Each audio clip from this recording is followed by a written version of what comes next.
The champagne flute slipped from my trembling fingers, shattering against the marble floor of the Willowbrook Country Club's grand ballroom. Every conversation stopped. Every pair of eyes turned toward me, standing there in my second-hand dress, surrounded by shards of crystal that probably cost more than my monthly rent. That was the moment everything changed, though I didn't know it yet. Before we jump back in, tell us where you're tuning in from, and if this story touches you, make sure you're subscribed, because tomorrow I've saved something extra special for you. My name is Elena Rodriguez, and I'm a single mother of two who works 3 jobs just to keep our small apartment.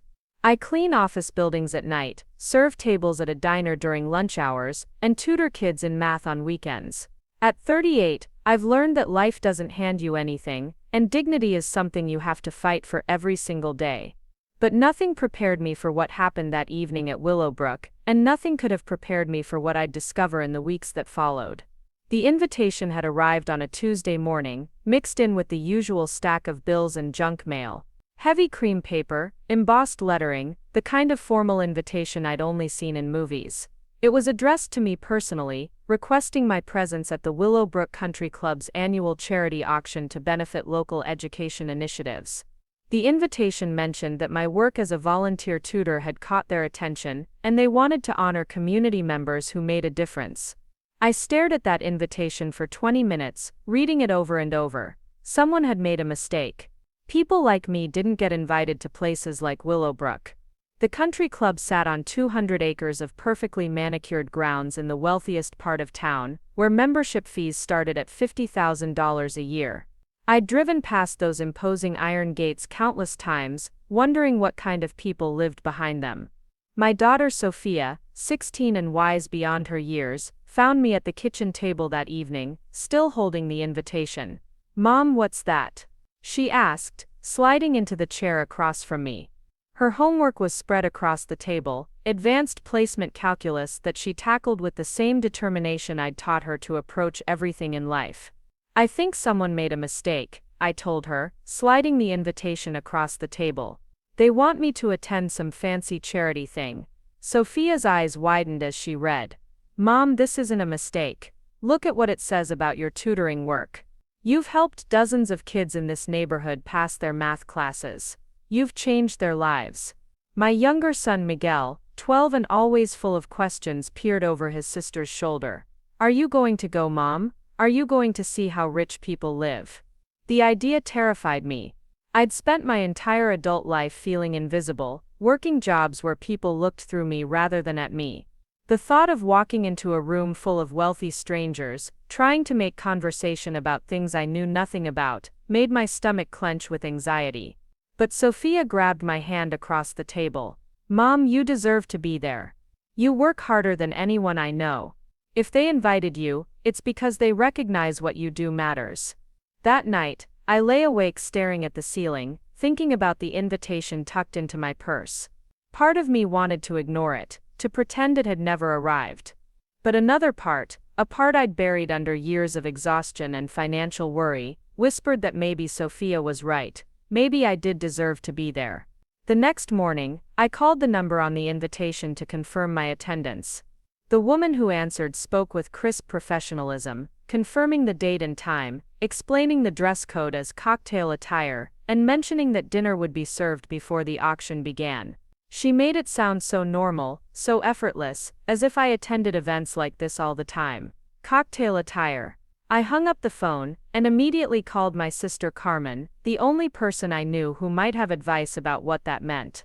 Carmen worked as a receptionist at a law firm downtown, and had developed an eye for professional fashion out of necessity. "Elena, you can't be serious," she said when I explained the situation. "Willowbrook Country Club, that place is legendary. Do you know who belongs there? Politicians, CEOs, old money families that have been in this city for generations." "Which is exactly why I shouldn't go," I replied, pacing around my small kitchen. "I'll stick out like a sore thumb." "No, you'll go, and you'll hold your head high," Carmen said firmly. "But we need to get you something to wear.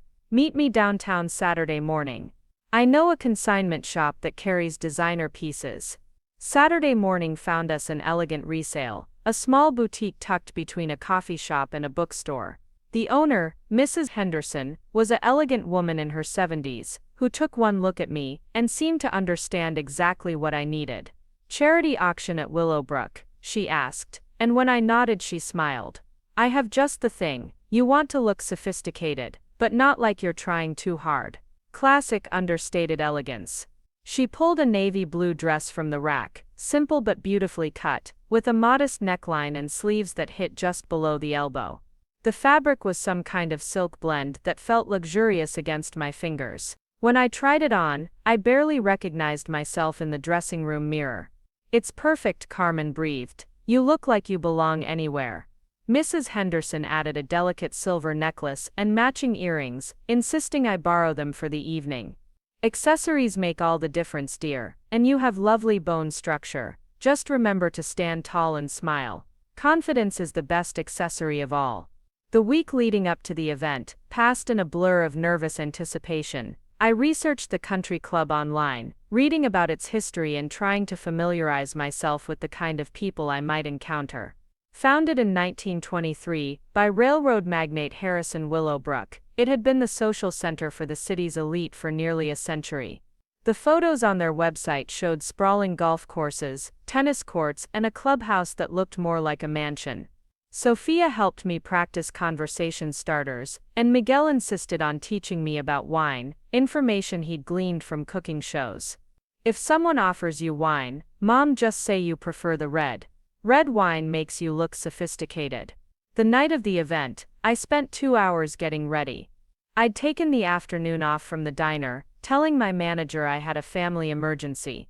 It wasn't entirely a lie. This felt like an emergency of identity, a chance to step outside the narrow confines of my everyday life and see what might be possible.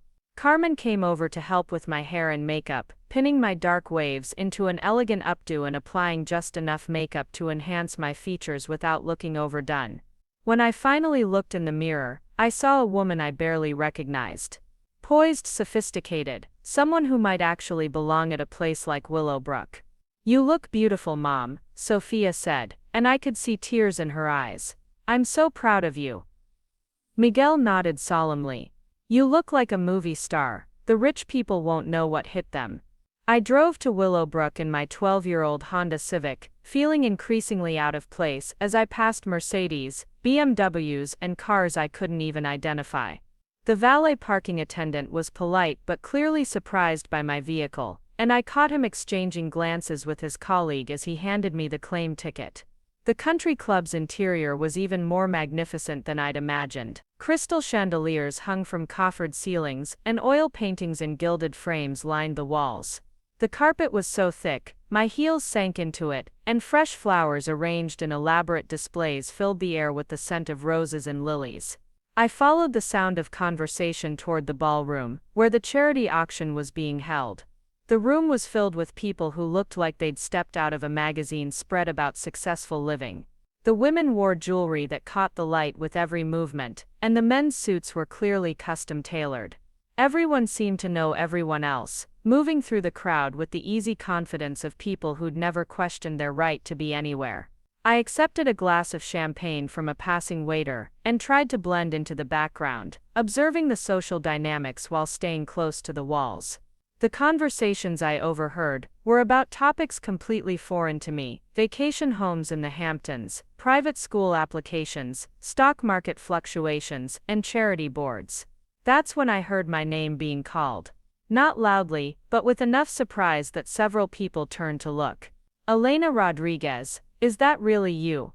I turned to see a woman approaching me, someone I vaguely recognized but couldn't quite place. She was tall and blonde, probably in her early 40s, wearing a dress that probably cost more than I made in 6 months. Her smile seemed genuine, but there was something calculating in her eyes. "I'm sorry," I said. "I don't think we've met." "Rebecca Hastings," she said, extending a perfectly manicured hand. "My daughter Jennifer is in your Tuesday tutoring group. You've been such a help with her algebra." I remembered Jennifer now, a quiet girl who struggled with confidence but had real potential once she understood the concepts. "Jennifer's a wonderful student. She just needed someone to believe in her abilities." "Well, she certainly speaks highly of you." Rebecca said, and I noticed that several other people had drifted closer to our conversation, curious about the stranger in their midst. Though I have to say, I'm surprised to see you here. This isn't exactly your usual crowd, is it? There was something in her tone, a subtle condescension that made my cheeks burn. But before I could respond, another woman joined our group, this one older, with silver hair and kind eyes. Rebecca, how lovely to see you, the older woman said, and you must be Elena Rodriguez. I'm Margaret Willowbrook Chen. I've heard wonderful things about your work with the children in the community. I recognized the name immediately.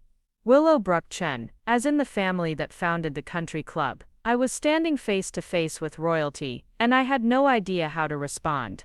It's an honor to meet you, Mrs. Willowbrook Chen, I managed. Thank you for the invitation. I was quite surprised to receive it. Please call me Margaret, and you shouldn't be surprised at all. The work you do matters tremendously. Education is the foundation of everything, and dedicated tutors like you are making a real difference in these children's lives. Rebecca's smile became more strained. Of course, it's wonderful that Elena is so dedicated to helping our community's less fortunate children. Such important work. The emphasis on less fortunate was subtle but unmistakable. More people had gathered around us now, and I could feel their curiosity like a physical presence.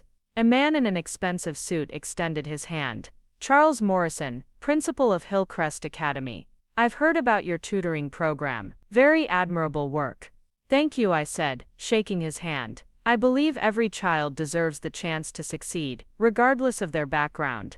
Indeed, Charles said, though I imagine it must be quite challenging, working with children from such disadvantaged circumstances. The cultural barriers alone must be significant. I felt my jaw tighten. There was something dismissive in his tone, as if the children I worked with were somehow lesser because their families didn't have money.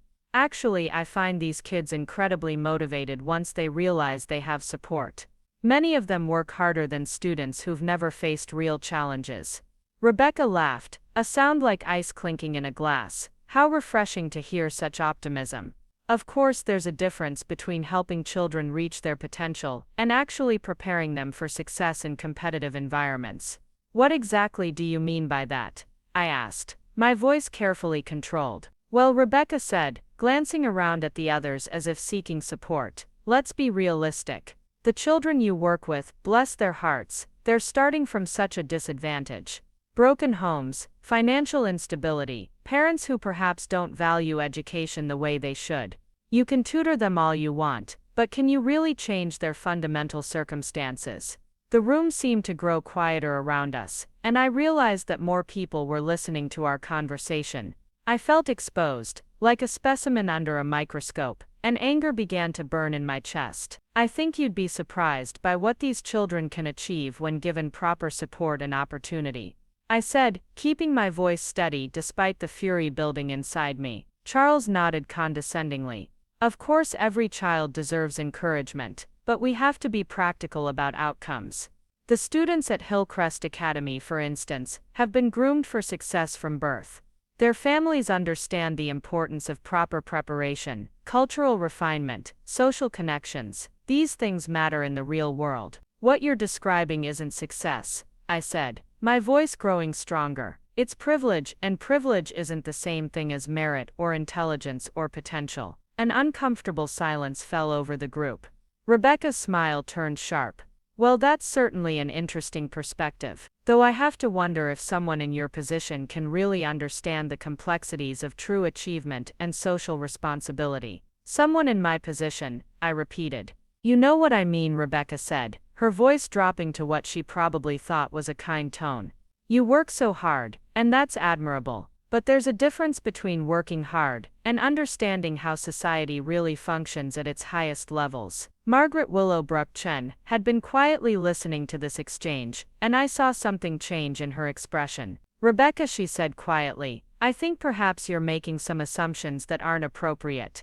But Rebecca seemed emboldened by the attention. I'm simply being honest. Elena, you seem like a lovely person, and your heart is clearly in the right place. But events like this, institutions like Willowbrook, they serve a specific purpose in maintaining the social and economic structures that keep our community stable. It's not about exclusion, it's about preserving excellence and standards. The condescension in her voice was now unmistakable, and several people in the surrounding group were nodding in agreement. I felt my face burning with humiliation and anger. "What you're really saying," I said, my voice cutting through the polite murmur of agreement, "is that people like me don't belong here. That working 3 jobs to support my children somehow makes me less worthy of respect than someone who inherited their position in life." "Now Elena," Charles said in what he probably thought was a soothing tone, "I don't think anyone here is questioning your worth as a person. We're simply acknowledging that different people have different roles in society. There's nothing wrong with being a tutor or a service worker. Someone has to do those jobs. Someone has to do those jobs," I repeated slowly. Preparing and narrating this story took us a lot of time. So if you are enjoying it, subscribe to our channel. It means a lot to us. Now, back to the story. "And those people, in your opinion, should know their place and stay there." Rebecca's mask of politeness was slipping. "Look, I don't want to hurt your feelings, but the truth is that this event is about bringing together people who can make substantial contributions to our community's charitable causes. People who understand the importance of maintaining our social institutions and cultural standards. And you've decided that a woman who works multiple jobs to support her family, who volunteers her time to help children succeed academically, doesn't understand the importance of contributing to the community." "That's not what I'm saying," Rebecca insisted, though her tone suggested it was exactly what she was saying. "I'm sure you contribute in your own way, within your own sphere. But let's be honest about what this event represents and who it's really designed for." Margaret stepped forward, her voice carrying an authority that made everyone else fall silent. "I think we need to be very careful about the assumptions we're making here." But Rebecca wasn't finished. "Margaret, with all due respect, we can't pretend that social distinctions don't exist. This club, this event, our entire community structure depends on recognizing that different people bring different value to the table. Elena, I'm sure you're a perfectly nice person, but can you honestly say you understand the responsibilities that come with real social leadership?" The words hung in the air like a challenge. I looked around at the faces surrounding me, some uncomfortable, others nodding in agreement with Rebecca's assessment. These people had decided, without knowing anything about me beyond my job and my address, that I was fundamentally different from them, lesser than them. That's when I made a decision that would change everything. Instead of shrinking away, instead of accepting their judgment and retreating to the safe anonymity I'd lived in for so long, I decided to stand my ground. "You're right that I don't understand the responsibilities of social leadership as you've defined them," I said, my voice carrying clearly across the group. "I don't understand how people who've been given every advantage in life can look at others who are working just as hard with fewer resources and decide they're somehow inferior. I don't understand how charity becomes about making the givers feel superior rather than actually helping people in need." Rebecca's face flushed red. "That's an incredibly ungrateful attitude, considering you're a guest at an event specifically designed to raise money for people in your situation." "People in my situation?" I asked. "What situation is that, exactly?" "The less fortunate," Rebecca said, as if explaining something obvious to a child. "The economically disadvantaged. The people who need help from those of us who are in a position to provide it." I felt something snap inside me. "You know what I find interesting? You've spent the last 10 minutes talking about my situation, my background, my worthiness to be here. But you haven't asked me a single question about who I am, what I think, or what I might contribute to any conversation beyond my role as a grateful recipient of your charity." Charles cleared his throat. "Elena, I think you're misunderstanding the intent here. No one is questioning your value as a human being. Just my value as a member of this community," I said. "Just my right to be treated as an equal rather than a charity case." "Equality isn't the same thing as sameness," Rebecca said, her voice taking on a lecturing tone.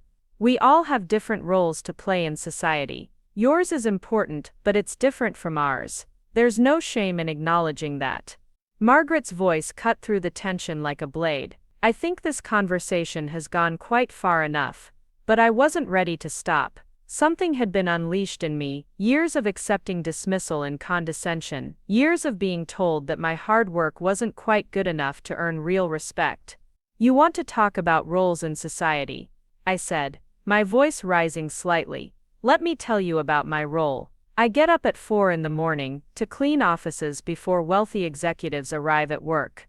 I spend my afternoons helping children understand mathematics that will open doors for them that their parents never imagined. I work nights serving food to people who often don't bother to make eye contact with me. And I do all of this while raising 2 children who are more intelligent, more hardworking, and more decent than half the people in this room." The surrounding conversations had stopped entirely now. The entire section of the ballroom was focused on our exchange, and I could feel dozens of eyes watching me. "My role in society," I continued, "is to do the work that keeps your comfortable lives functioning while being invisible enough that you never have to think about the actual people who make your lifestyle possible. But tonight, for some reason, I got an invitation to step into your world, and what I've learned is that money and social position haven't made any of you better people. They've just made you more comfortable with your own prejudices." Rebecca's face was now deeply flushed, and several people in the group were exchanging uncomfortable glances. "How dare you come into our club and insult our members," she said, her voice shaking with anger. "We invited you here as an act of charity, and this is how you repay our generosity." "Charity," I repeated. "I was invited here because of my work in the community. But you've made it clear that in your mind, I'm just a charity case who should be grateful for the privilege of being in the same room as my betters." Charles stepped forward, his voice taking on an authoritative tone. "Elena, I think it would be best if you left now, before this situation becomes even more unpleasant." "Are you throwing me out?" I asked. "I'm suggesting that you've made your feelings clear, and perhaps it would be better for everyone if you found somewhere more suited to your temperament," he said. Margaret's voice cracked like a whip. "Charles Morrison, you will do no such thing." But the damage was done. I could see it in the faces around me, the mixture of shock and disapproval, the way people had started to step back as if my working-class background might be contagious. I had been categorized, judged, and found wanting by their standards. "Don't worry," I said, setting my champagne glass down on a nearby table. "I can see when I'm not wanted. But before I go, let me say this. You people talk about charity and community service and social responsibility, but what you really mean is maintaining a system that keeps you on top and everyone else grateful for whatever crumbs fall from your table." I turned to walk away, my cheeks burning with humiliation and anger. But as I reached the ballroom's entrance, I heard a voice behind me that made me stop in my tracks.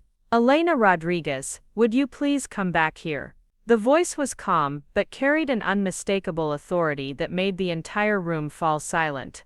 I turned around to see a man in his 70s walking toward me, tall and distinguished, with silver hair and kind eyes behind wire-rimmed glasses. He was moving through the crowd with purpose, and people automatically stepped aside to let him pass. Margaret Willowbrook Chen's face had gone pale.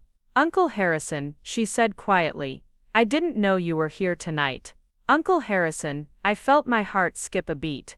This was Harrison Willowbrook III, Margaret's uncle and the current owner of the country club, the man whose family name was literally carved into the building's foundation. He stopped directly in front of me, studying my face with an intensity that made me want to look away.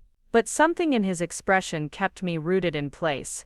"Miss Rodriguez," he said, his voice carrying easily across the silent ballroom, "I believe we need to talk."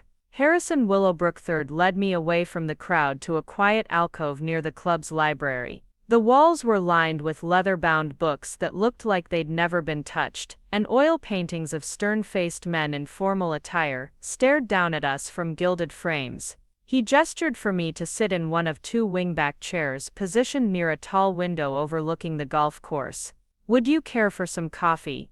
Or perhaps something stronger?" he asked, settling into the chair across from me. "Coffee would be nice," I said, though my hands were still trembling from the confrontation in the ballroom. He pressed a button on a small panel beside his chair, and within moments, a staff member appeared with a silver coffee service. The man moved with practiced efficiency, pouring coffee into delicate china cups and arranging cream and sugar on a small table between us.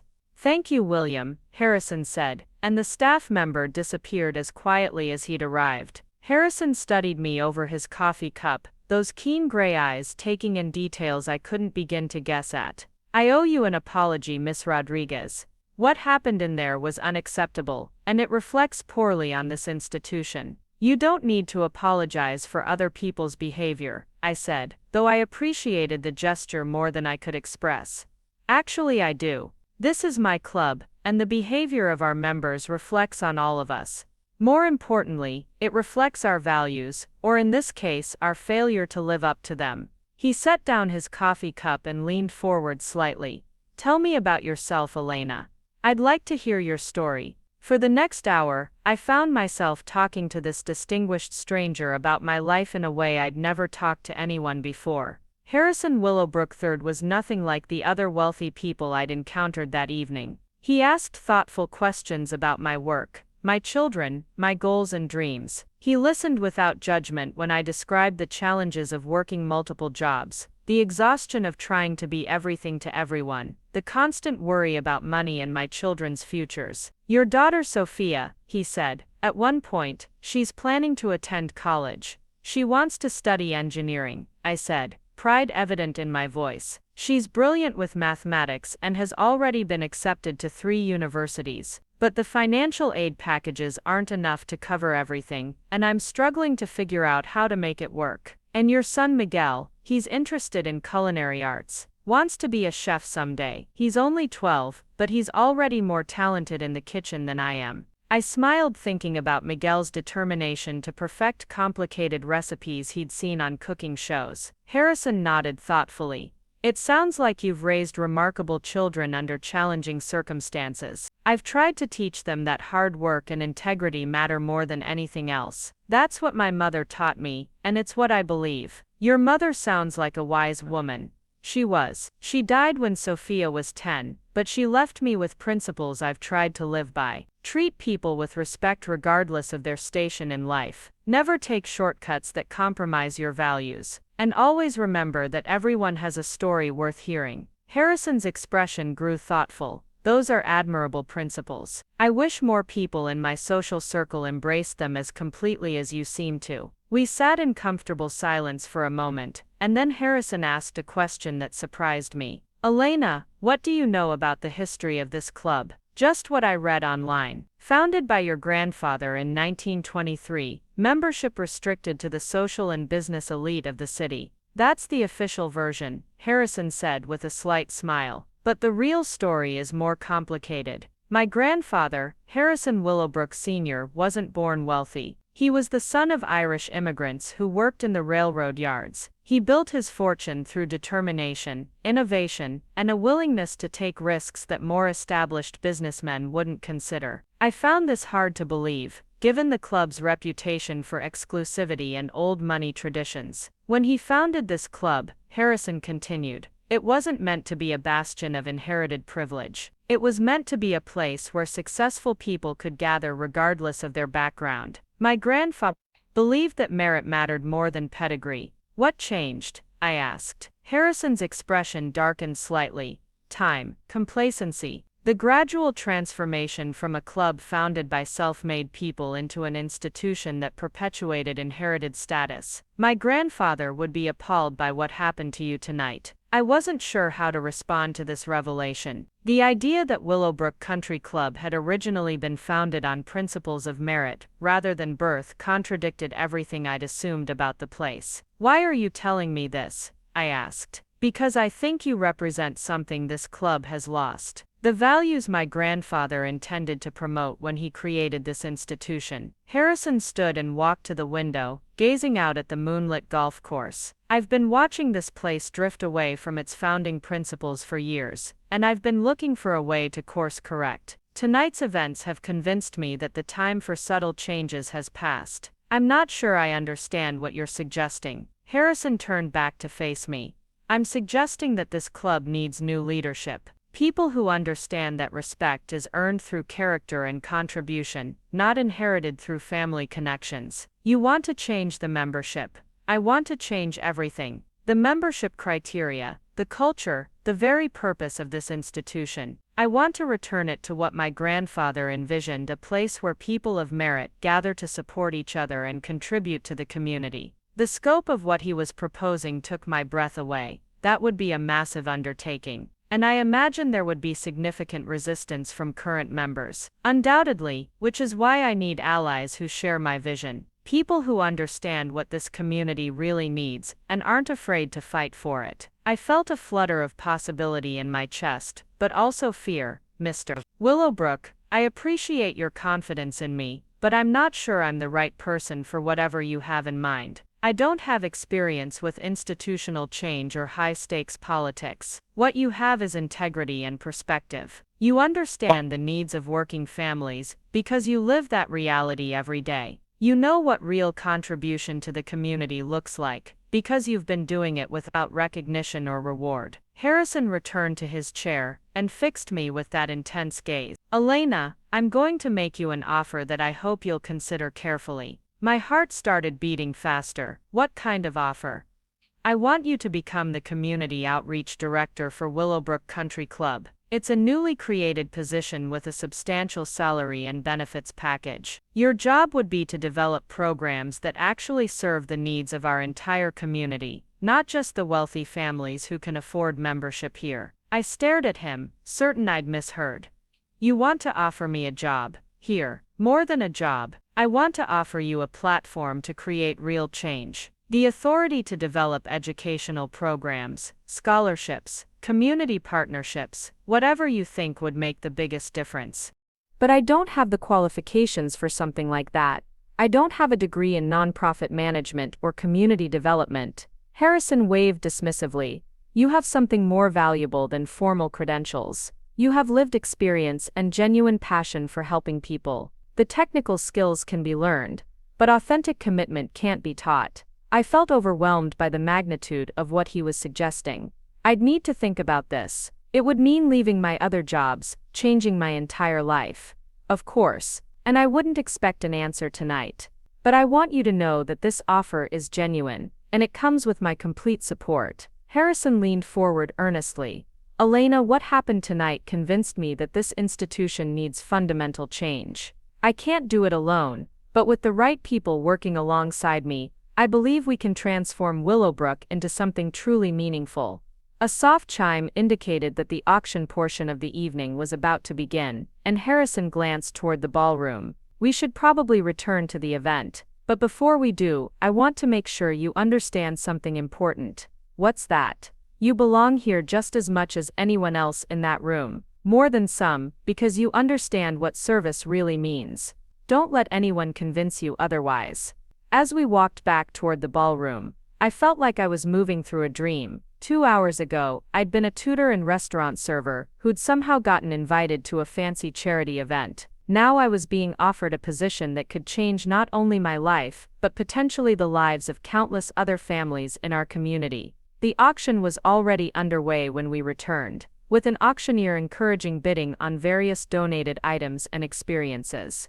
Weekend getaways to mountain resorts, dinners at exclusive restaurants, artwork from local galleries. The amounts being bid were staggering, sometimes more than I made in several months. Harrison guided me to a table near the front of the room, where Margaret Willowbrook Chen was seated with several other people I didn't recognize. Margaret smiled warmly when she saw me and patted the empty chair beside her. Elena, I'm so glad you came back. I was worried Rebecca and Charles had driven you away permanently. Your uncle is very persuasive, I said, taking the offered seat. Margaret's eyebrows rose slightly. Uncle Harrison spoke with you. How interesting. He rarely engages with club events these days. I glanced around the room and noticed that Rebecca and her group were seated several tables away. She was pointedly not looking in my direction, but I could see tension in her posture that suggested she was very aware of my presence. The auction continued with items that represented a lifestyle I could barely imagine. A week at a private villa in Tuscany went for $45,000. A vintage wine collection sold for $38,000.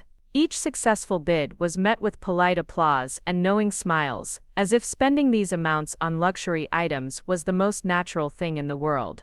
Then the auctioneer announced an item that caught my attention. Our next lot is something very special. A comprehensive scholarship fund that will provide full tuition support for 5 local students to attend college.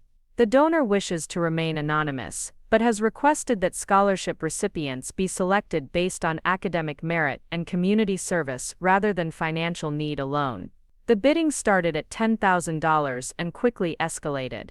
I watched in fascination as different tables competed to fund these scholarships, the amounts climbing higher and higher. When the bidding reached $75,000, most participants had dropped out, leaving only 2 tables actively competing. 80,000 called a voice from the back of the room. 85,000, responded someone from a table near the center. The tension in the room was palpable as the amounts continued to climb. These weren't just numbers on a bidding paddle. This was real money that would change real lives. 5 students would have their futures transformed by whatever amount this auction raised. 100,000, called the voice from the back. A hush fell over the room. $100,000 was a substantial sum even for this crowd, and I could see people turning to identify the bidder who'd made such a significant jump. "Do I hear 110,000? The auctioneer asked. Silence. "Going once for $100,000. "Going twice." That's when Harrison stood up from our table. $200,000. The reaction was immediate and electric. Gasps echoed through the room, and every head turned toward our table. $200,000 wasn't just a generous bid, it was a statement. $200,000, the auctioneer repeated, his voice betraying his surprise. "Do I hear 210,000? The silence stretched for nearly a minute before the auctioneer's gavel fell. "Sold for $200,000 to Mr. Harrison Willowbrook." The applause that followed was thunderous, but I barely heard it. I was staring at Harrison in shock, trying to process what had just happened. He'd just committed to funding college educations for 5 students with more money than most families would see in a lifetime. "Uncle Harrison," Margaret said quietly, "that was quite generous." "It's an investment in our community's future," Harrison replied simply. "Nothing is more important than education." As the auction continued, I found it difficult to focus on the remaining items. My mind kept returning to Harrison's bid and his earlier offer. Was this connected somehow? Was he demonstrating the kind of impact that could be achieved with proper resources and commitment? When the formal program ended and people began to mingle again, I noticed a different energy in the room. Harrison's dramatic bid had shifted the evening's dynamic, and people were looking at our table with a mixture of curiosity and respect. Rebecca appeared at my elbow as I stood to stretch my legs. Her earlier hostility had been replaced by something that looked like nervous uncertainty. "Elena," she said, her voice carefully modulated, "I wanted to apologize if my comments earlier were taken the wrong way. Sometimes these events can be overwhelming, and I think we all said things we didn't mean." I studied her face, trying to determine if this apology was genuine or motivated by Harrison's obvious support for me. "I think your comments were quite clear, Rebecca. You believe some people belong here and others don't." "That's not what I meant at all," she insisted. "I was simply trying to acknowledge that different people have different backgrounds and experiences. I certainly never meant to suggest that your background made you less worthy of being here. Yet that's exactly what you suggested." Rebecca's smile became strained. "I think perhaps we misunderstood each other. I'd love to start over, maybe even discuss ways we could work together on community initiatives." The sudden shift in her attitude was both amusing and irritating. An hour ago, she'd been questioning my right to be in the same room as her. Now, after seeing Harrison's support and his dramatic scholarship bid, she was eager to be my friend. "I appreciate the offer," I said carefully, "but I think your original assessment was probably accurate. We do seem to have very different perspectives on community service and social responsibility." Before Rebecca could respond, Charles Morrison approached our group. He looked even more uncomfortable than Rebecca, shifting his weight from foot to foot like a schoolboy called to the principal's office. "Elena," he said, "I owe you an apology. My comments earlier were inappropriate and don't reflect the values that Hillcrest Academy tries to promote." "What values are those?" I asked excellence, integrity, and respect for all members of our community, he recited, though the words sounded rehearsed rather than heartfelt. Those sound like admirable values. Do you think those principles apply only to students whose families can afford private school tuition? Charles flushed slightly. Of course not. Every child deserves an excellent education regardless of their economic circumstances. I'm glad to hear that. Perhaps you'd be interested in developing some partnerships between Hillcrest Academy and the tutoring programs that serve students from less privileged backgrounds. That's certainly something we could explore, Charles said, though his enthusiasm seemed forced. I was beginning to understand the real dynamics at play in this room. Harrison Willowbrook wasn't just wealthy, he was powerful in ways that extended far beyond his personal fortune. His support carried weight that could open doors or close them, and people like Rebecca and Charles were recalibrating their behavior based on his obvious interest in me. Margaret touched my arm gently. Elena, would you like to see some of the club's facilities? The evening is winding down, but I'd be happy to give you a tour. I'd like that very much. Margaret led me through corridors lined with historical photographs and memorabilia from the club's nearly century-long history. We passed the main dining room, with its massive chandelier and floor-to-ceiling windows overlooking the gardens. The fitness center was equipped with state-of-the-art exercise equipment that probably cost more than most people's cars. The library contained thousands of volumes, many of them first editions, arranged in reading nooks designed for quiet contemplation. It's quite impressive, Margaret said as we walked through a conservatory filled with exotic plants and flowers. But I sometimes wonder if all this luxury serves any purpose beyond making the members feel important. What do you mean? Uncle Harrison isn't the only one who thinks this place has lost its way. Some of us have been concerned for years about the club's direction, but institutional change is difficult when you're working against decades of entrenched attitudes. We stopped in front of a wall of photographs showing the club's founding members. Harrison Willowbrook Sr. stood in the center of the group, a man who looked remarkably like his grandson, but with harder edges and more intense eyes. He really was self-made. I asked, studying the photograph. Absolutely. Came from nothing, and built an empire through sheer determination and innovative thinking. He used to say that America's strength came from rewarding merit rather than pedigree. Margaret's expression grew thoughtful. I think that's why Uncle Harrison was so interested in your story. You represent the kind of person his grandfather would have championed. But I haven't built an empire. I'm just trying to get by and help my kids succeed. Sometimes the most important contributions aren't the most visible ones.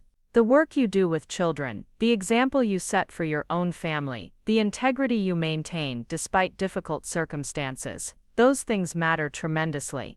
As we completed the tour and returned to the main lobby, I found Harrison waiting for us with a small group of people I hadn't met earlier.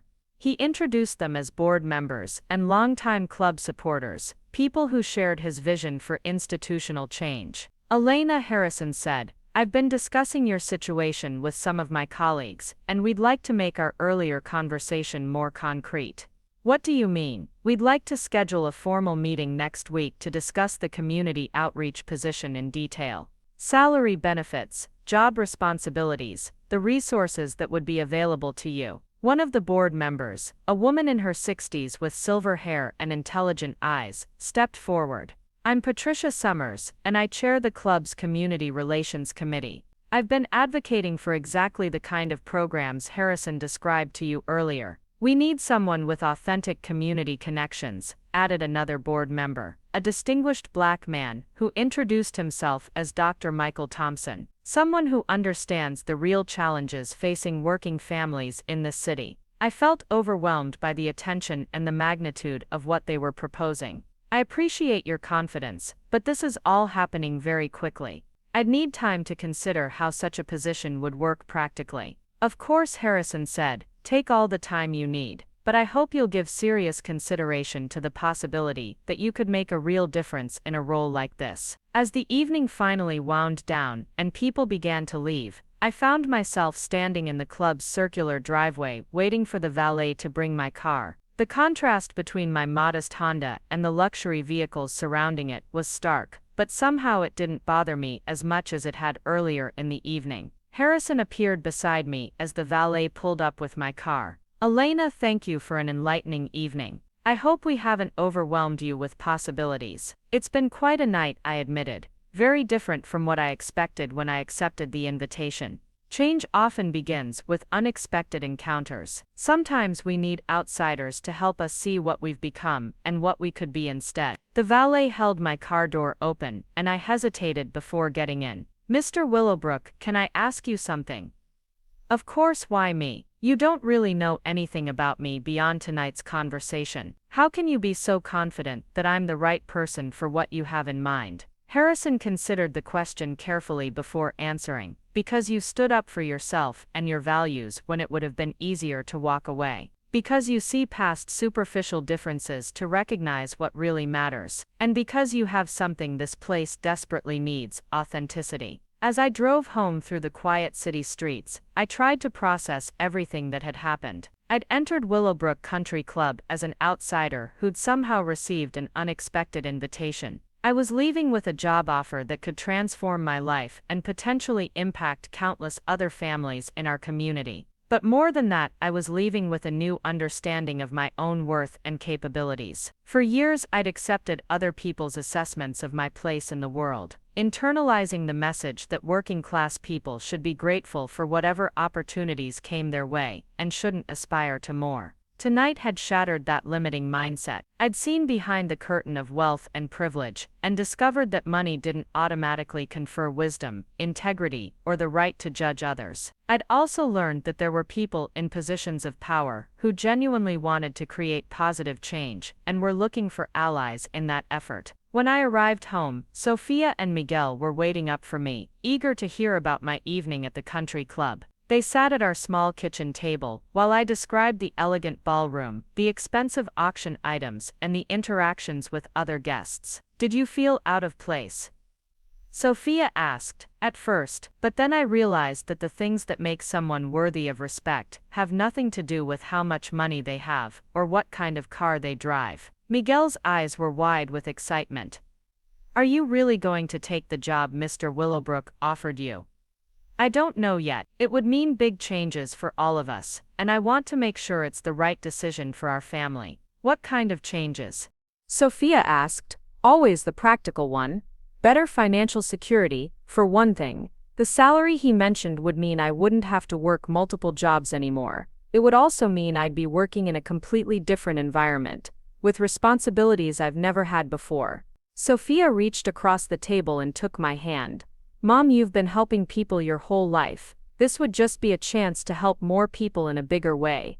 But what if I'm not qualified? What if I fail? Then you learn from the experience and try again," Miguel said with the confident optimism of youth. "Besides, you always tell us that failure is just a step toward success, if we're willing to keep trying." I smiled, recognizing my own words reflected back to me. My children had been listening to my lessons about perseverance and self-worth, and now they were offering me the same encouragement I'd given them countless times.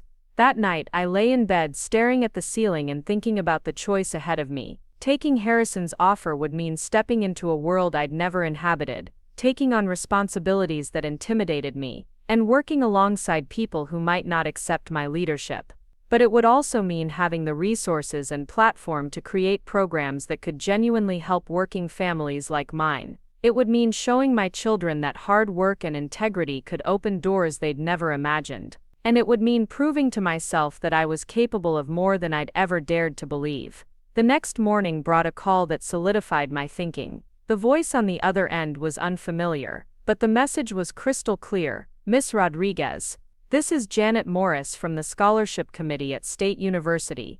I'm calling about your daughter Sophia's financial aid package." My heart sank. Had they discovered some error in our application? Were they reducing the aid they'd already promised? "I'm pleased to inform you that Sophia has been selected to receive the Harrison Willowbrook Academic Excellence Scholarship. This will cover her full tuition, room and board, and provide a stipend for books and living expenses." I nearly dropped the phone. "I'm sorry, what scholarship?" "The Harrison Willowbrook Academic Excellence Scholarship. It's a new program that was just established, and Sophia was chosen as one of the first recipients based on her academic record and community service activities. After I hung up, I sat in my kitchen for a long time, staring at the phone and trying to understand what had just happened. Harrison Willowbrook had somehow arranged for Sophia to receive a full scholarship to college, removing the biggest financial obstacle to her dreams. This wasn't just a job offer anymore. This was Harrison demonstrating his commitment to helping families like mine in concrete, life-changing ways. He wasn't just talking about community service and merit-based opportunities, he was creating them. I picked up the phone and dialed the number Harrison had given me the night before. When his assistant answered, I asked to schedule the meeting he'd mentioned. "Certainly, Miss Rodriguez. Mr. Willowbrook has been hoping to hear from you. Would tomorrow afternoon work for your schedule?" Tomorrow afternoon would be perfect. As I hung up the phone, I felt something I hadn't experienced in years: genuine excitement about the future. For the first time since my husband had died 8 years ago, I was contemplating possibilities that went beyond simple survival. I was about to become someone I'd never imagined I could be, and it all started with refusing to accept other people's limitations on what I deserved or could achieve. The Monday morning meeting with Harrison took place in his private office, located on the top floor of the Willowbrook building downtown. The elevator ride to the 32nd floor gave me time to collect my thoughts and prepare for what could be the most important conversation of my life. I'd spent the weekend researching community development programs, reading about nonprofit management, and trying to educate myself about the kind of work Harrison was proposing. His office was impressive, but not ostentatious, with floor-to-ceiling windows offering a panoramic view of the city. The furniture was elegant but comfortable, and the walls displayed a mixture of family photographs and artwork that suggested both personal warmth and sophisticated taste.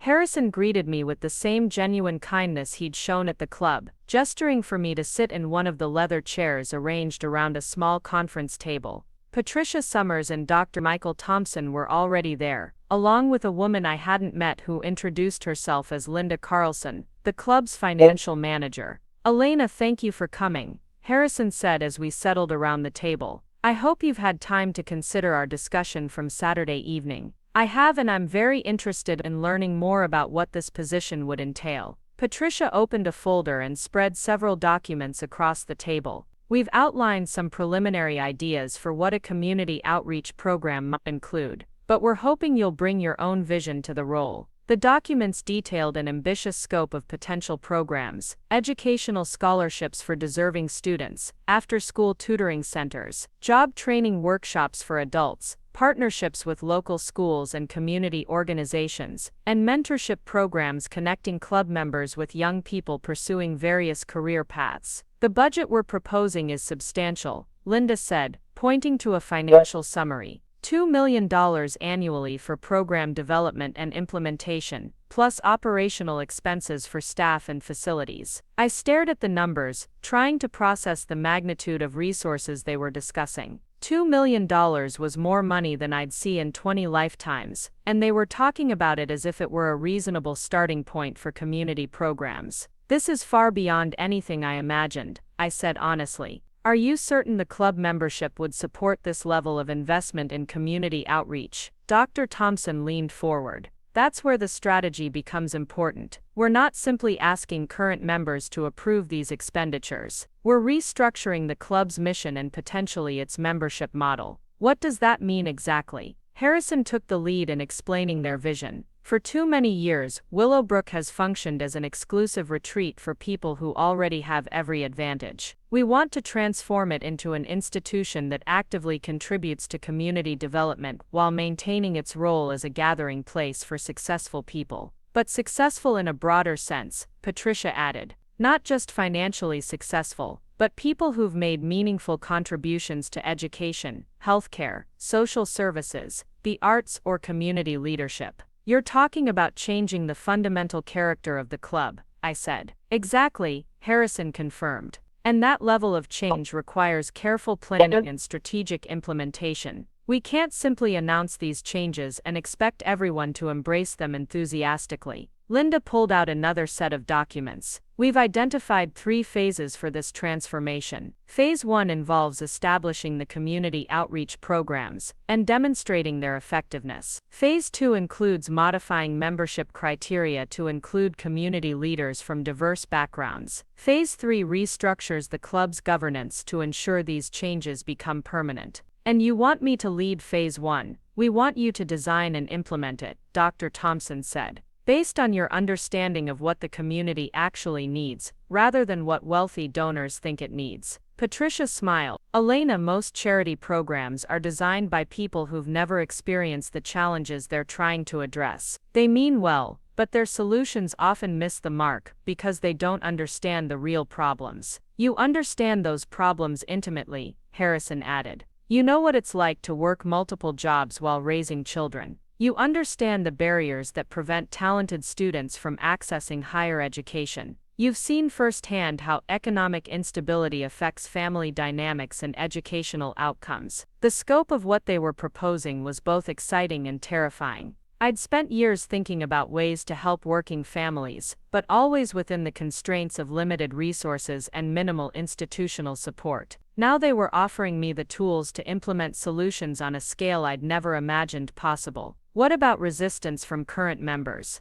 I asked. Saturday night's events suggest that not everyone shares your vision for inclusion and community engagement. Harrison's expression grew serious. There will definitely be resistance. People like Rebecca and Charles represent a significant faction within the current membership. They view the club as a bastion of privilege and aren't interested in changes that might dilute their sense of exclusivity. How do we handle that resistance? By demonstrating success, Linda said. When community programs start producing measurable results, when scholarship recipients begin graduating from college and contributing to the local economy, when job training programs help unemployed adults find meaningful work, it becomes harder to argue against these initiatives. Dr. Thompson nodded. We're also prepared to be selective about which current members we try to retain. Some people will never embrace a more inclusive vision, and we're willing to let them leave rather than compromise our principles. That seems like a risky strategy, I said. Won't you lose significant revenue if members resign? Harrison smiled. Elena, the club's financial stability doesn't depend on membership fees. The endowment my grandfather established, combined with subsequent investments, generates more than enough income to support operations indefinitely.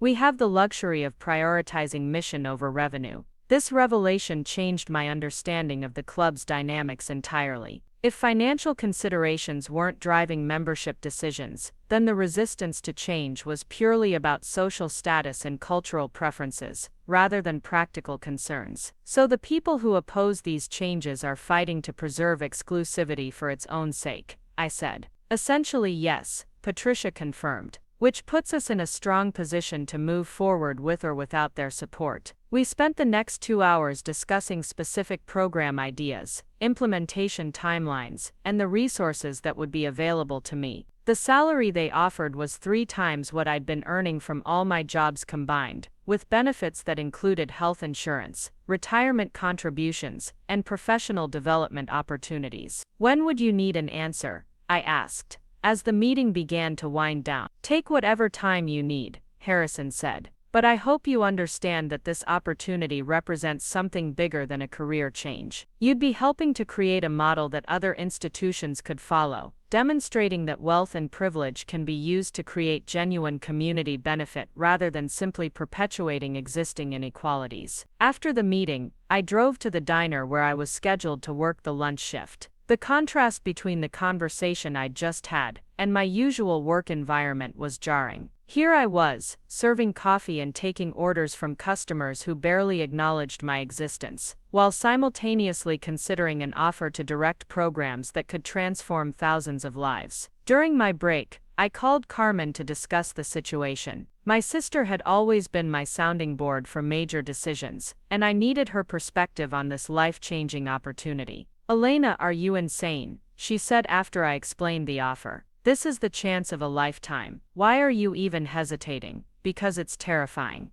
What if I fail? What if I'm not qualified for this level of responsibility? What if you succeed? What if you create programs that help hundreds of families like ours achieve stability and opportunity? The expectations are enormous. They're talking about transforming a century-old institution and creating a model for other organizations to follow. Carmen was quiet for a moment. Elena, do you remember when we were kids and Mama used to clean houses for wealthy families? Of course. Remember how she'd come home and tell us about the waste she saw? Rooms full of expensive furniture that nobody used, clothes with price tags still attached, food thrown away because they'd ordered too much for parties. I remember. She always said that if she had those resources, she'd use them to actually help people instead of just accumulating more stuff she didn't need. Carmen's voice grew intense. This is your chance to be the person Mama always said could make a real difference if given the opportunity. That evening, I sat down with Sophia and Miguel to discuss the offer in detail. They deserved to understand how this decision would affect their lives, and I wanted their input before making a final choice. The money would solve our immediate financial problems,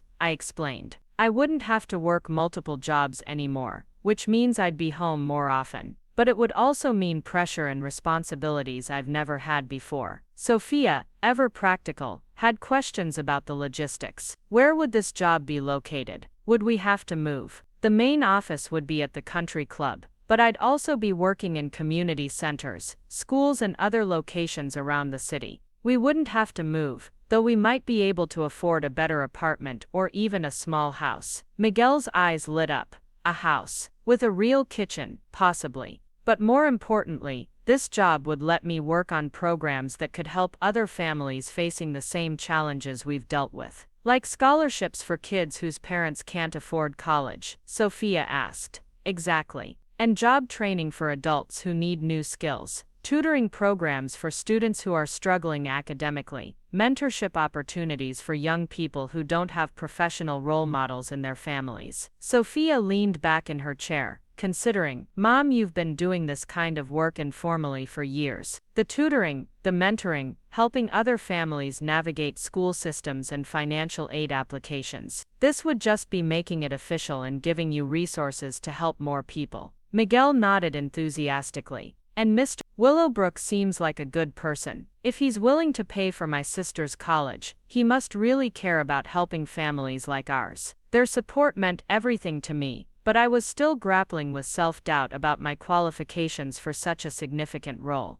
That evening, after the kids had gone to bed, I found myself looking through old photo albums, thinking about the journey that had brought me to this moment. There were pictures of my mother who'd worked as a housekeeper and seamstress to support our family after my father died. Photos of my wedding to Roberto, full of hope and dreams for our future together. Images of Sophia and Miguel as babies, toddlers, young children growing up in apartments that never quite felt like permanent homes. Every major decision in my adult life had been driven by necessity rather than choice. Dropping out of college when Roberto got sick. Taking whatever jobs were available after he died. Moving to cheaper apartments when money got tight. I'd become accustomed to making decisions based on survival rather than aspiration. Now, for the first time in my adult life, I was being offered a choice that could fundamentally change not just my circumstances but my identity. I could become someone who shaped programs rather than just participated in them. Someone whose voice carried weight in discussions about community development and social policy.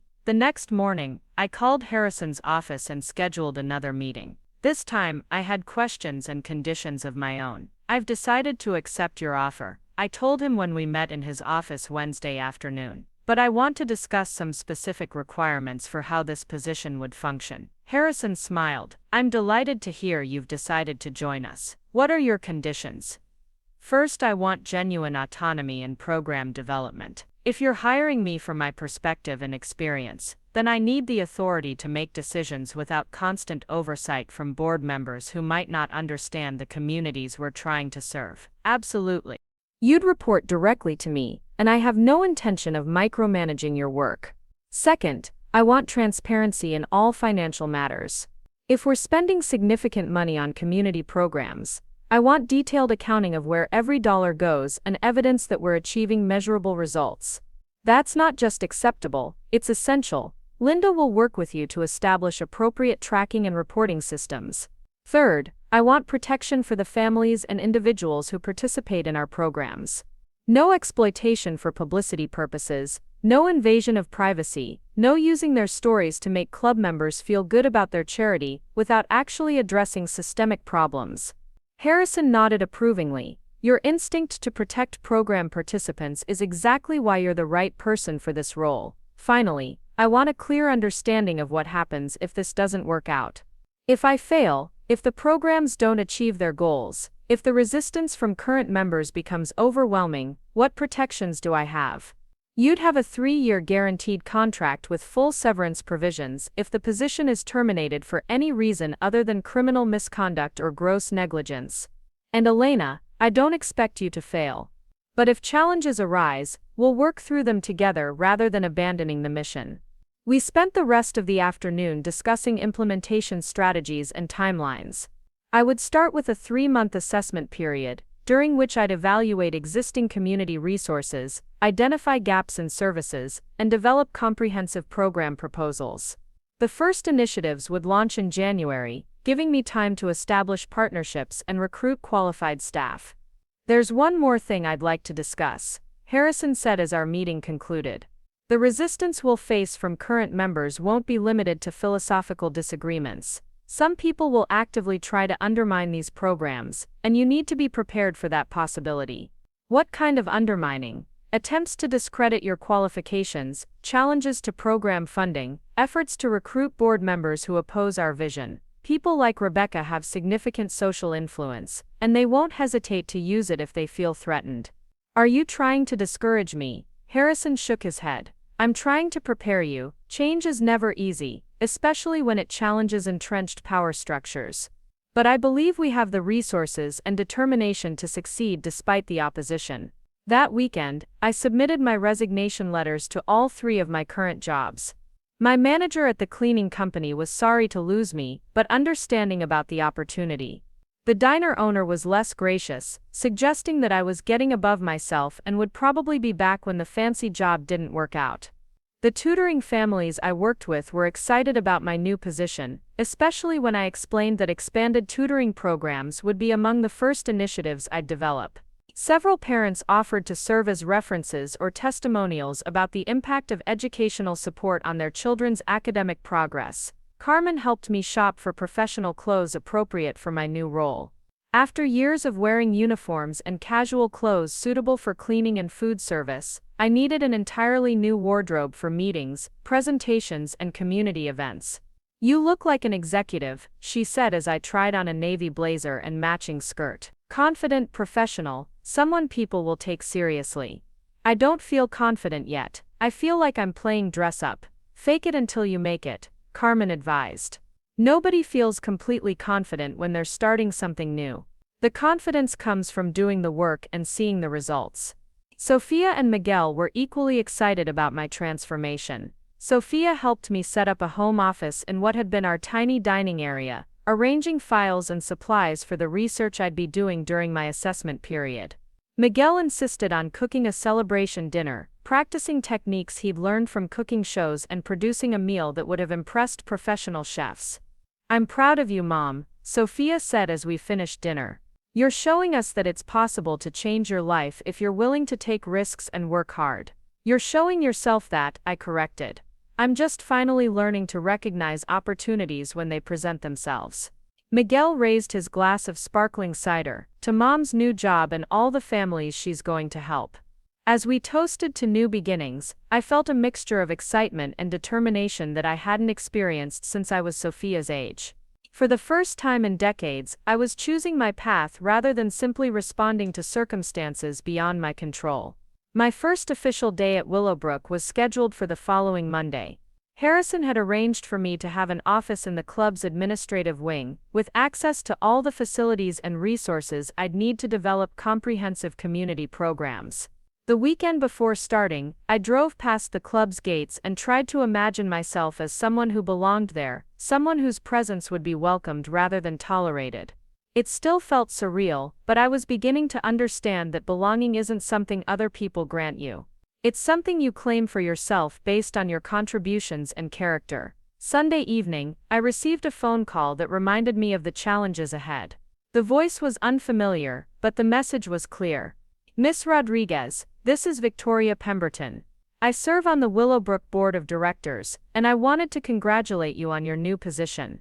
Victoria Pemberton, I recognized the name from local society pages and charity event coverage. Old money, social prominence, the kind of woman who'd been attending Willowbrook events since childhood. Thank you, Mrs. Pemberton. I'm looking forward to beginning work on Monday. I'm sure you are. I just wanted you to know that while I support community outreach in principle, I hope you understand the importance of maintaining certain standards and traditions at Willowbrook. We have a reputation to uphold, and any programs you develop should reflect the quality and dignity associated with our institution. The underlying message was unmistakable. You may have been hired, but you're still being watched and judged. Step out of line, and there will be consequences. I appreciate your concern for the club's reputation, I said carefully. I'm committed to developing programs that reflect excellence and integrity in everything we do. I'm glad to hear that. I look forward to seeing how your initiatives develop. Good evening, Miss Rodriguez. After hanging up, I sat in my small living room and considered what I'd just heard. Victoria Pemberton's call was a warning disguised as congratulations, a reminder that my acceptance at Willowbrook was conditional, and that powerful people would be watching for any excuse to question my judgment or qualifications.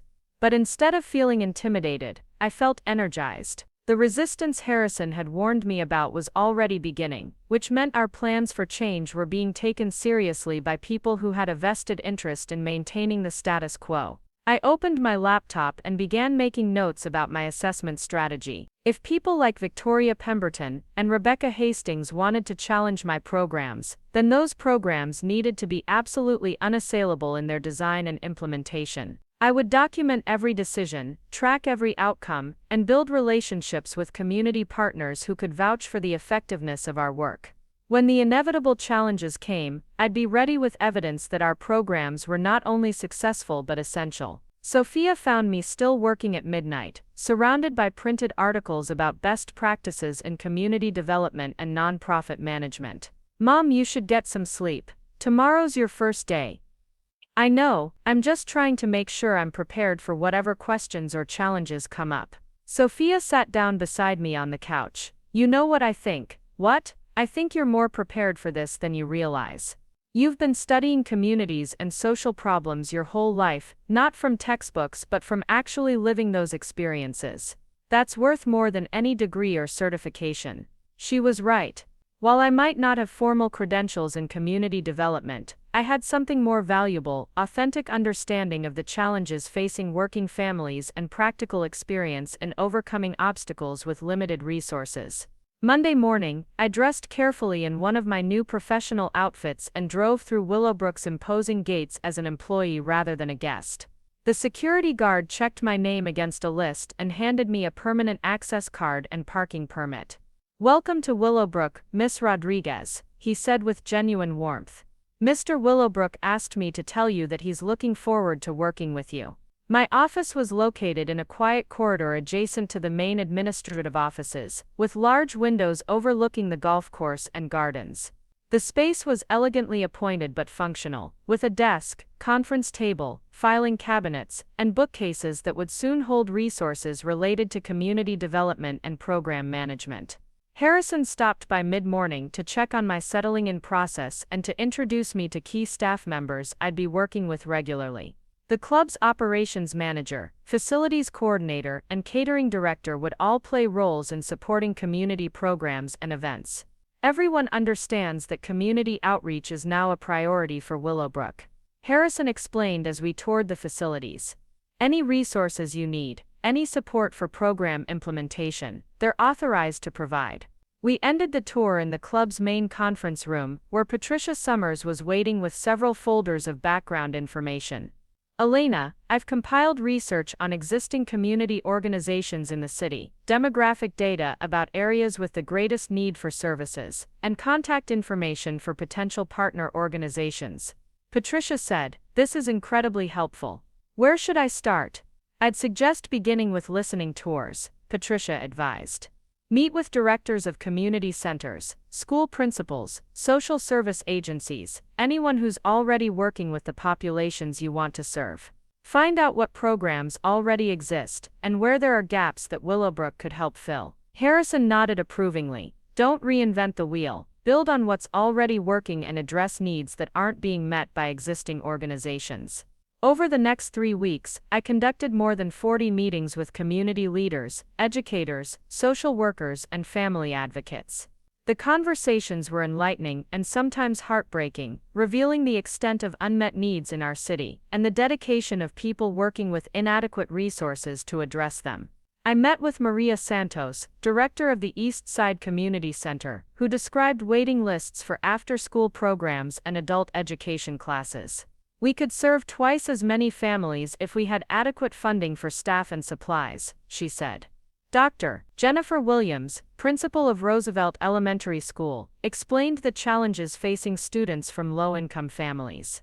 These kids are bright and motivated, but they're starting kindergarten without basic pre-literacy skills because their parents work multiple jobs and don't have time for educational enrichment at home.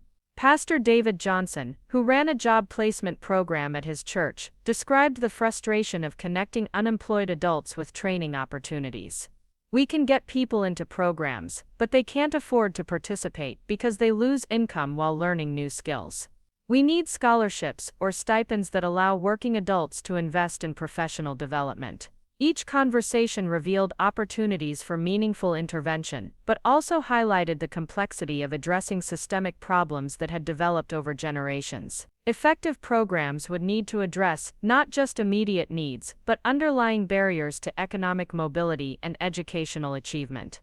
I compiled my findings into a comprehensive assessment report that identified 5 priority areas for Willowbrook's community outreach efforts: early childhood education, academic tutoring and enrichment, adult workforce development, college preparation and financial aid assistance, and emergency financial support for families facing economic crises. For each priority area, I outlined specific program proposals, estimated costs, potential partner organizations, and measurable outcomes that would demonstrate effectiveness.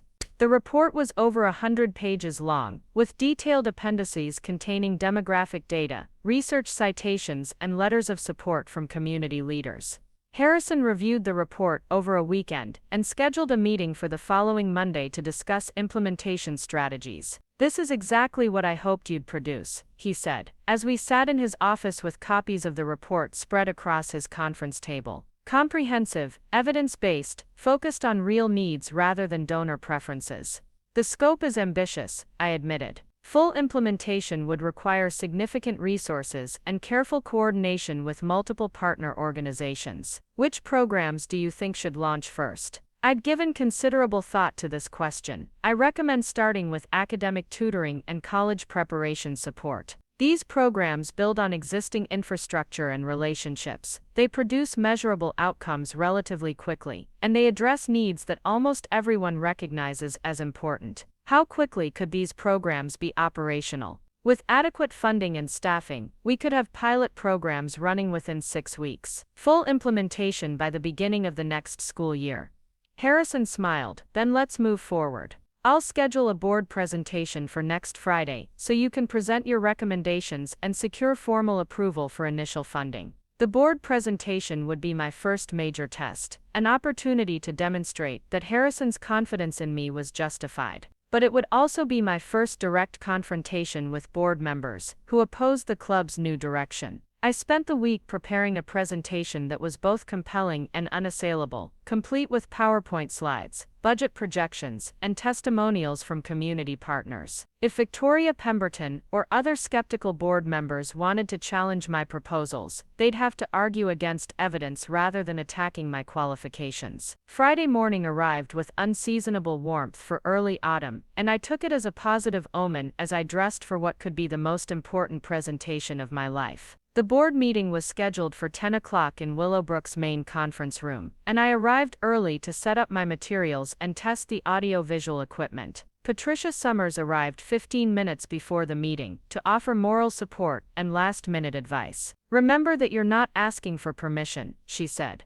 You're presenting a strategic plan that Harrison has already endorsed. Your job is to demonstrate competence and vision, not to convince skeptics who've already made up their minds. What if they start attacking my qualifications, or questioning whether I understand the club's culture? Stick to the facts. Your research is solid, your recommendations are reasonable, and your budget projections are conservative. If they want to argue against helping children succeed academically, let them make that case publicly. At exactly 10 o'clock, the board members began filing into the conference room. I recognized some faces from the charity auction, including Victoria Pemberton, who nodded politely but coolly in my direction. There were 12 board members in total, a mixture of longtime Willowbrook families and newer members who'd achieved prominence in business or professional fields. Harrison called the meeting to order and introduced me with enthusiasm and confidence. Elena has completed a comprehensive assessment of community needs and developed a strategic plan for Willowbrook's outreach efforts. I'm excited for you to hear her recommendations. I stood at the head of the conference table, looking out at faces that ranged from genuinely interested to openly skeptical, and began the presentation that would determine whether months of planning and preparation would result in programs that could change thousands of lives. I clicked to the first slide of my presentation, displaying the title Community Impact Initiative, a strategic plan for Willowbrook's outreach programs. My voice was steady as I began speaking, though my heart was racing.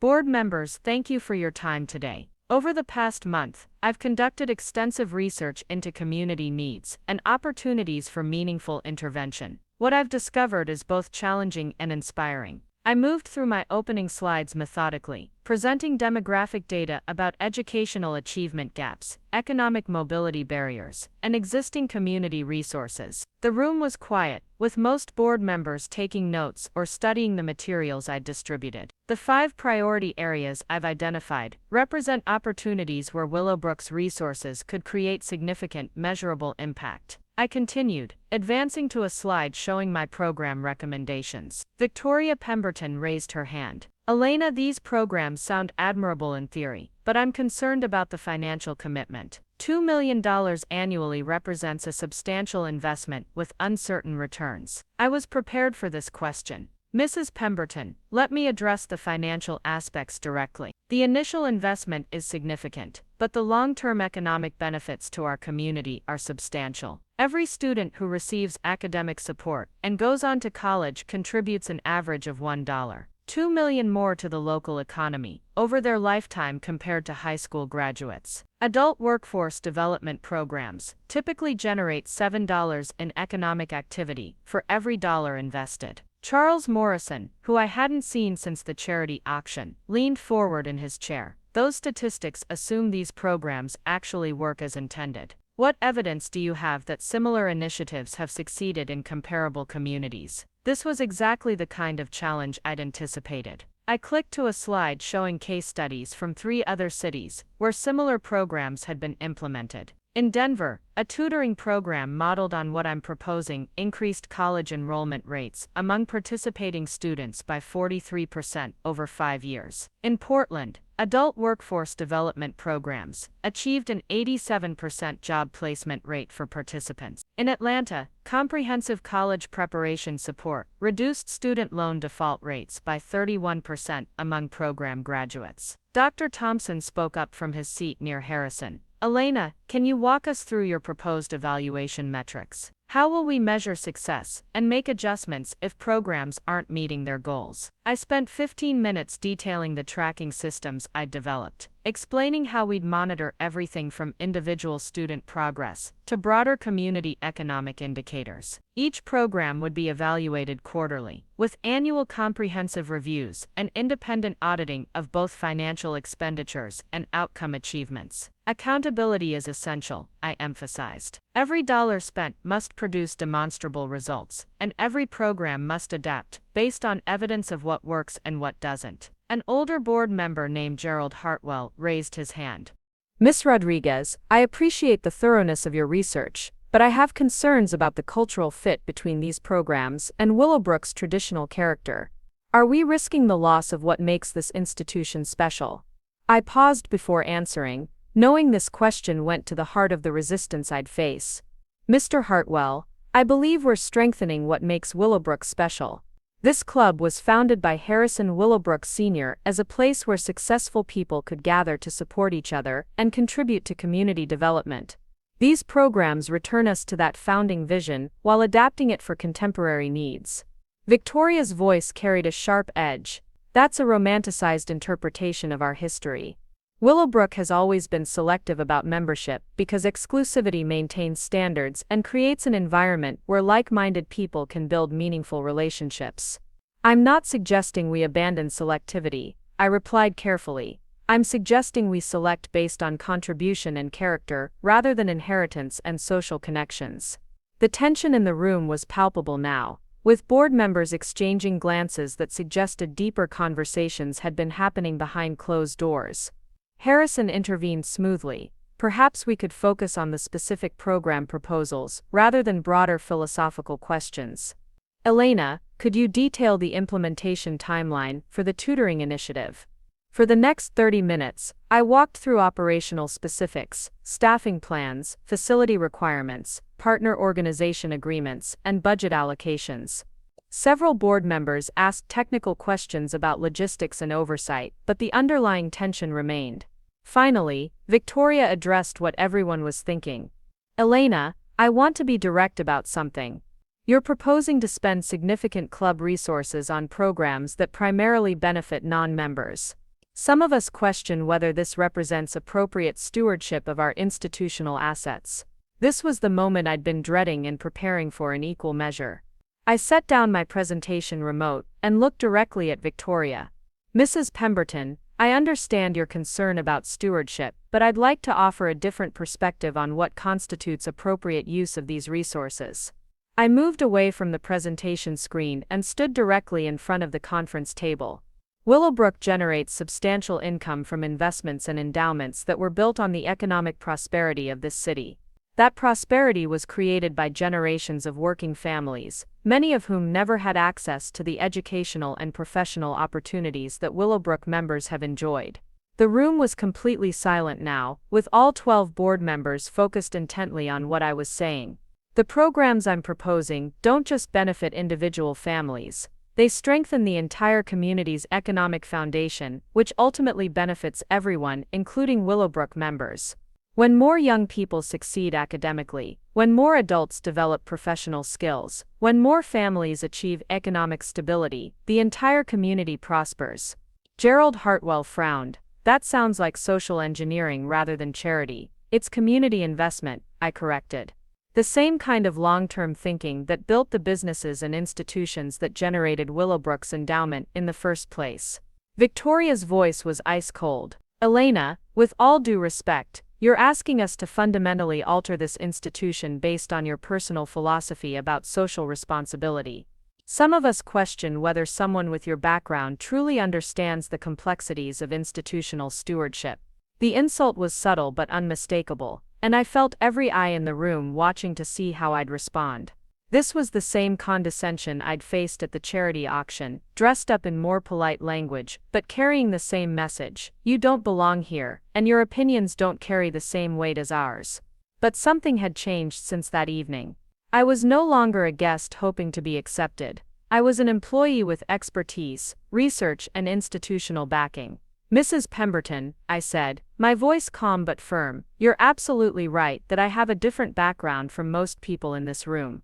I've experienced financial insecurity, worked multiple jobs to support my family, and navigated systems that weren't designed with people like me in mind.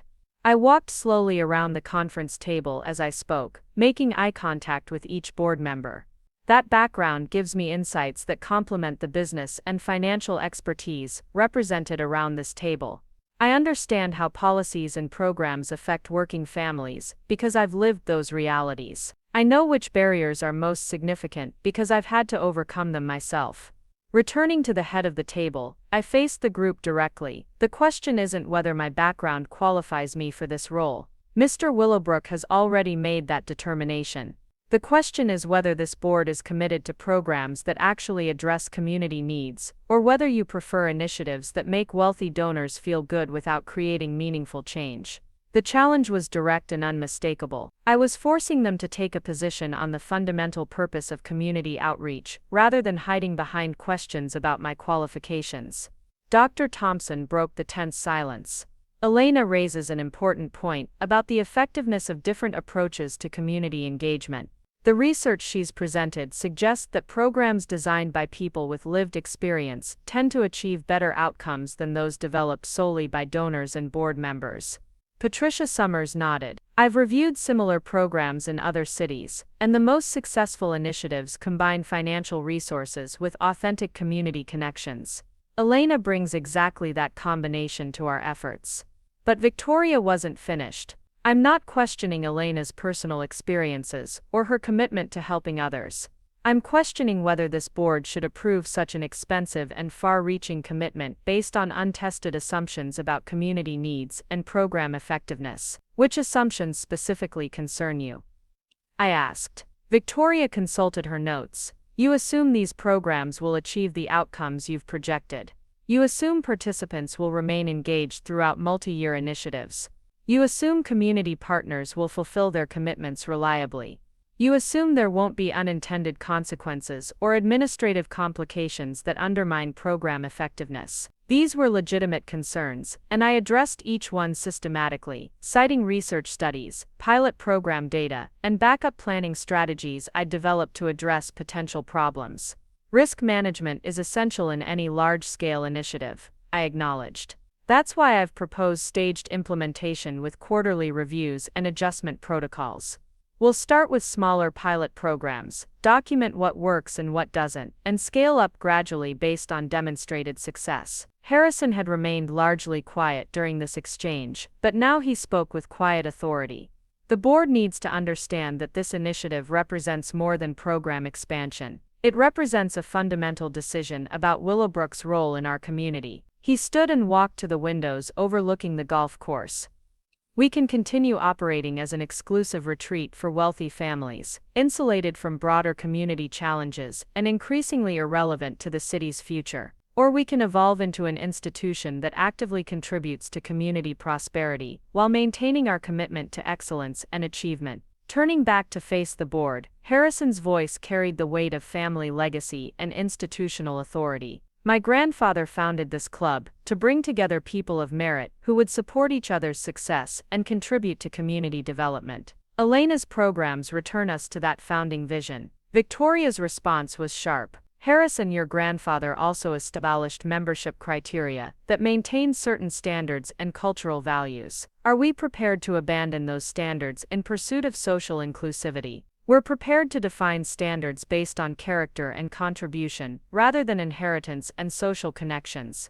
Harrison replied firmly. The philosophical battle lines were now clearly drawn, with board members aligning themselves either with Harrison's vision of institutional evolution or Victoria's commitment to traditional exclusivity. Charles Morrison attempted to find middle ground. Perhaps we could approve a limited pilot program with a smaller budget and more restrictive scope. Test the concepts before committing to full implementation. I recognize this as a compromise that could easily become a way to kill the programs through incremental restrictions and inadequate funding. Mr. Morrison, that approach typically ensures failure rather than success. Community programs need sufficient scale and resources to create meaningful impact. Underfunded pilot programs become self-fulfilling prophecies of failure. So you're asking for all or nothing? Victoria challenged. I'm asking for adequate resources to achieve the outcomes we've committed to creating. If this board isn't prepared to support effective community programs, then we should be honest about our priorities rather than launching initiatives designed to fail.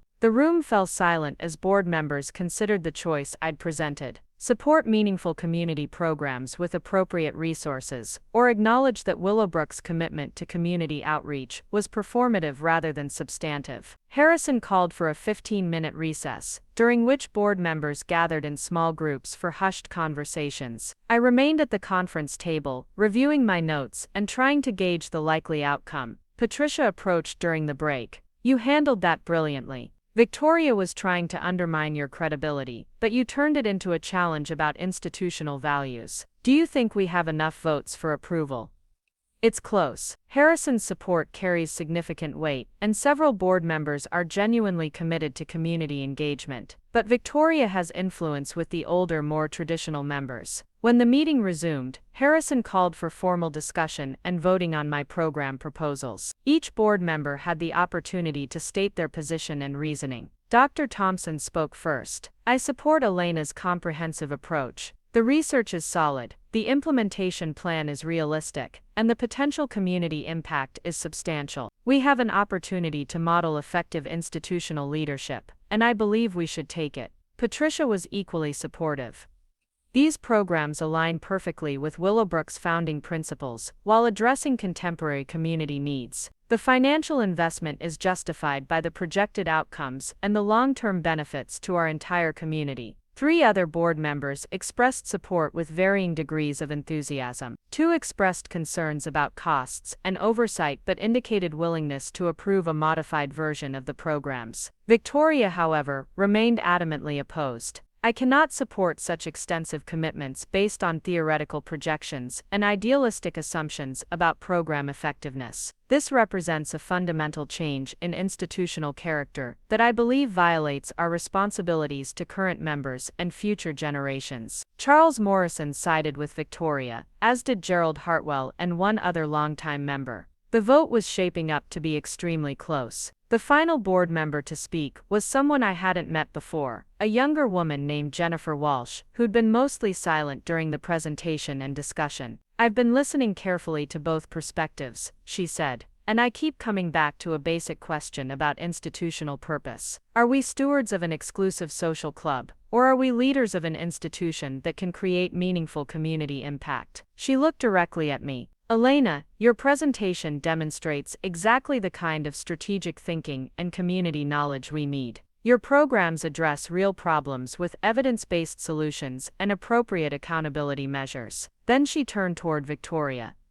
Miss Pemberton, I understand your concerns about institutional change, but I believe preservation without evolution leads to irrelevance. Willowbrook can maintain excellence while expanding its definition of value and contribution. Her support gave us a narrow majority, but the vote reflected deep philosophical divisions that wouldn't disappear with program approval. Harrison called for the formal vote, and the final tally was 7 in favor, 5 opposed. The programs were approved, but the narrow margin revealed the political challenges that would continue throughout implementation. Elena, Harrison said as the meeting concluded, congratulations on board approval for your community outreach initiative. You have authorization to proceed with full implementation according to your proposed timeline and budget. Victoria gathered her materials with obvious displeasure. I hope this experiment proves more successful than I anticipate. For the sake of this institution's future, I genuinely hope I'm wrong about the risks we're taking. As board members filed out of the conference room, I felt a mixture of triumph and apprehension. I'd achieved what I'd set out to accomplish, but the political dynamics were clearly going to remain challenging throughout the program development process. Harrison remained behind as the room emptied.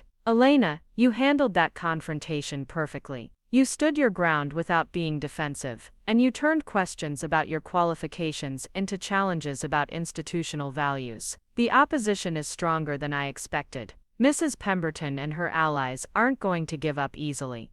No, they won't. But you now have official authorization and adequate resources to prove that your approach works. Focus on program implementation and measurable results. Success will be your best defense against future challenges. 6 months later, the programs I'd developed were exceeding their projected outcomes. The tutoring initiative was serving over 300 students across 12 schools, with 92% of participants showing improved academic performance. The Adult Workforce Development Program had achieved an 89% job placement rate. College preparation support had resulted in a 47% increase in university applications from participating high schools. More importantly, the programs had attracted positive attention from civic leaders, educators, and community organizations throughout the region. Willowbrook was being recognized as a model for institutional leadership and community engagement. At the 6-month review board meeting, even Victoria Pemberton had to acknowledge the program's success, though she remained skeptical about long-term sustainability and community impact. I admit the initial results are encouraging, she said during her remarks. but we'll need to see several years of consistent outcomes before drawing conclusions about the effectiveness of this approach. Harrison's response was characteristically direct. Victoria, at what point will you acknowledge that these programs are achieving exactly what Elena projected they would achieve? The question hung in the air without an answer, but the shift in dynamics was unmistakable. Success had given me credibility that no amount of educational credentials or professional background could have provided. As I sat in that same conference room, where I'd faced skepticism and condescension 6 months earlier, I reflected on the journey that had brought me from a working mother, scraping by on multiple jobs, to the director of programs that were changing thousands of lives. The work wasn't finished. There were new challenges to address, additional programs to develop, and ongoing resistance from people who preferred exclusivity to inclusion. But I'd proven to myself and others that merit-based leadership could create meaningful change when supported by adequate resources and institutional commitment. Sophia was completing her freshman year at State University with a perfect grade point average, planning to study mechanical engineering and return to our community as a professional who could mentor other young women from working-class families. Miguel was thriving in middle school, already talking about the culinary arts program he wanted to attend in high school. My children were witnessing their mother transform from someone who accepted others' limitations to someone who challenged systems and created opportunities. They were learning that change is possible when you're willing to stand up for your values and work tirelessly to achieve your goals. That evening, I returned to my apartment, which we'd been able to expand with the income from my new position, and found Sophia and Miguel waiting to hear about the board meeting.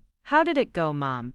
Sophia asked. "The programs are working exactly as we projected. We're helping families throughout the city access opportunities they never thought were possible." Miguel grinned. "So you proved all those rich people wrong." "I proved that good programs with adequate resources can create meaningful change, and I proved to myself that I belong in rooms where important decisions are made." As we sat around our dinner table that night, I thought about the phone call that had started this journey months earlier. The scholarship committee informing me that Sophia had received a full ride to college. The realization that someone believed in our family's potential enough to invest in our future. Now I was that someone, for hundreds of other families, using institutional resources and community partnerships to create pathways to success that hadn't existed before. The work would continue, and there would be new challenges and opposition to overcome. But I'd learned something invaluable about the power of refusing to accept other people's definitions of where you belong and what you're capable of achieving. Sometimes the most important battles are won not through confrontation, but through competence. Not through demanding respect, but through earning it. Not through changing other people's minds, but through creating results that speak for themselves. Up next, you've got 2 more standout stories right on your screen. If this one hit the mark, you won't want to pass these up. Just click and check them out.